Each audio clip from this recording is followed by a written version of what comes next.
বিগত সময়ের বইমেলাগুলো ছিল একটি রাজনৈতিক দলের কাছে বন্দী। তারা কেউ কেউ হয়তো বয়কটের নামে নিজেকে আড়াল করার চেষ্টা করছে।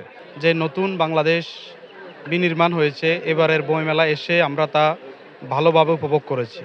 বিগত সময়ের বইমেলাগুলো ছিল একটি রাজনৈতিক দলের কাছে বন্দী, কিন্তু এবার আমরা সর্বশ্রেণীর সর্বপেশার মানুষের যে অংশগ্রহণ, সেটি নিশ্চয় আমাদেরকে অনুপ্রাণিত করেছে।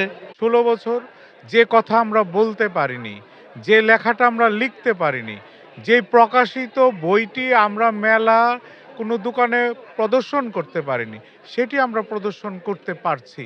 হ্যাঁ, ফেসিস্টের একটা গোষ্ঠী যারা দোসর বা যারা পোষ্য, তারা কেউ কেউ হয়তো বয়কটের নামে নিজেকে আড়াল করার চেষ্টা করছে। কিন্তু মানুষের স্বতঃস্ফূর্ততা আপনারা দেখতে পাচ্ছেন যে আজকে রবিবার, কিন্তু চারিদিকে কত মানুষ আসছে, বই বিক্রি হচ্ছে। আমাদের তরুণ প্রজন্মের প্রতি আমাদের যে অনুরোধ থাকবে সেটা হচ্ছে, আমরা শিক্ষা থেকে অনেক পিছিয়ে। আমরা বই পড়বো, বই কিনবো এবং পড়ালেখার মাধ্যমে আমাদের পরবর্তী প্রজন্মকে আমরা যাতে গঠন করতে পারি।